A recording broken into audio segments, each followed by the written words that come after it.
So we just got off the water this morning, and we've just been shooting videos and content, and then final testing of this new board. And it's always so exciting when we get a new board out and the release process. And the past 5 days I've been paddling with this board, and I've been super happy with how it has turned out. So this is the new VOLT, and we have been designing this board for the past 3 years on and off. I think we set out to create a race board that works in the current racing scene, which is primarily flat water oriented, rivers, lakes, intercoastal. You can also see a lot of the top athletes making ICF World Championships their #1 race of the year. What we looked into when making this board was we didn't want it to be a flat water board that is, does everything, because there's so many boards out there on the market. And what we've tested is the Fly Pro as an all-round board is just as fast as any mediocre flat water board that kind of does everything. So we wanted to try and set out to make a pure flat water board. We did a few prototypes that did cut through the water well, but it wasn't that much faster than the Fly Pro. So we set out to make something that was much faster than the Fly Pro in the flat water, with a lot of efficiency, glide, and less resistance in the tail. So because the VOLT is a flat water board, the nose and the tail are pulled in, which results in a less volume board than the Fly Pro. So in saying that, we had to make the dugout a little deeper because the board sits a little bit lower in the water, and we wanted to make sure we had stability and we didn't have water coming in through the sides. So we made the standing area dugout just a little bit deeper. So the biggest thing compared to the Fly Pro is we made the rocker a lot less, and we made sure that we pulled the nose in so it cuts through the water and has very little resistance in the water, as you can see here.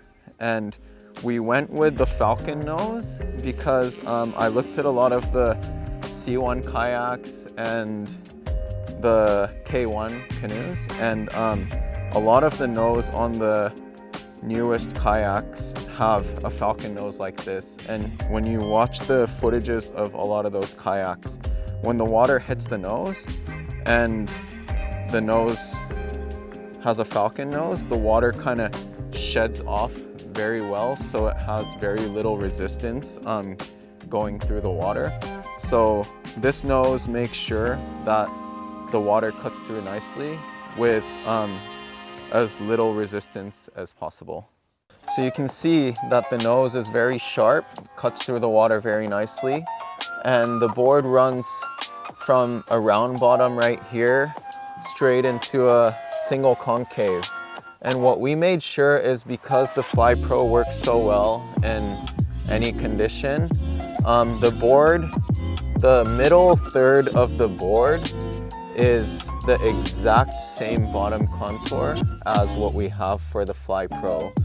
As you can see, when you ride the Fly Pro, when you're on the board and when you want to maneuver the board, you can really maneuver the board from the center of the board because of how soft the rails are and the single concave. So even though we have a sharp nose, you can really control the board from the middle of the board. So what we found with a board that is round bottom, super flat water oriented, is when you're standing in the middle, because the nose bites into the water and the tail bites into the water, it's super hard to control the board right and left from the center of the board.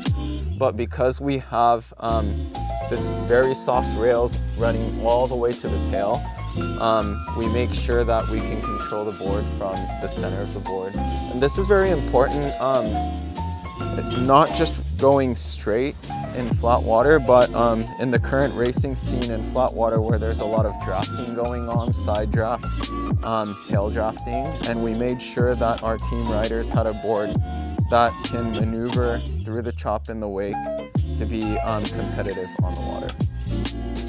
And we have 2 drain holes on each side, and the placement of the drain holes sits just above the water, so the water is always coming out of the deck to have minimum water on the deck at all times. So the back third of the board is the most important part of the VOLT's design. A lot of brands focus on how much the board cuts through the water with a sharp nose, but oftentimes to try and gain stability, they come out with a very square tail. I think because from my experience paddling, because on the stand-up paddleboard we're not going 12, 13, 14 kilometers per hour and we're only going 10, 11 kilometers per hour. The nose entry is important, but the biggest thing is how much less resistance the tail of the board has makes the glide and efficiency much better in a board design. And you can see from the back that from the middle to the tail, the board narrows out a lot. And because we narrowed the board out, we added the thickness in the tail of the board compared to the Fly Pro. So when we're sprinting and when we're paddling, the tail doesn't drop and the nose doesn't want to come up. The tail stays up high on the water and the nose keeps biting into the water. This is very important because a lot of boards when you sprint, the nose pops out and you're losing maximum efficiency with the water line. So we make sure that the tail is thick enough that even when you're sprinting, the tail is not sinking in and it's being pushed out. So as you can see from back here, we have a very thin tail, and this is with, same as the Fly Pro, but this is a very Kokua tail that we have come up with, and it has a V bottom and a very narrow surface that is flat, and we have chines on the side to make sure that we have secondary stability when the board is rocking right and left. This is very important because if you have a round tail on the board, oftentimes the board just wants to roll over when you're losing balance. But as we learned from the Fly Pro, these little chines right here make a huge difference when you're trying to find balance, especially in side chop conditions. The fin is set far forward, same position as the Fly Pro. Because we have a pintail, we gain a lot of tracking not from the fin, but from the pintail. So we make sure that the fin box is far forward so we can control the board from the center of the board instead of having to step back to make the board go right and left. This is such a sexy tail. Like, we'll flip it over, but you can see single concave going into a little V right here with chines on the side. And I don't think a race board tail gets as sexy as this. So the graphics at KOKUA, we try and strive for something that is very simple, but we wanted to make sure that a fast flat water board had a very aggressive graphic while keeping the board very simple. So when you look at the deck of the board, you can see that the center line, which is a signature center line that we have on all our boards, is a zebra graphic. But when you look at the side and the bottom, which you won't see while you're paddling, it's a very aggressive zebra design that our friend helped make the graphic, and you can see that the graphic gets darker and darker as it gets to the tail. We wanted to make sure that the board looked just as fast as how it feels on the water. So the 21 is 11 kilograms in weight, and the 22 is around 11.5. The racers that want to use the 21 is going to be your racers that want to race at a very high level and that want to podium at the World Championships, National Championships, or their local races. Because the volume is 246 liters, I would say that the board is made for paddlers that are right around 75, 76 kilos max. Even if you weigh a little more, if you're an elite racer, you will be able to handle this board. But if you're heavier than 80 kilos, you're going to be much faster on the 22.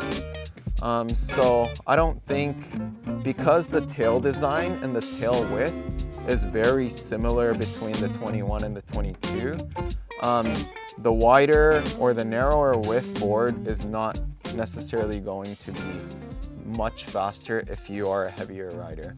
So try the board out, see how you like it, and tell us how it goes.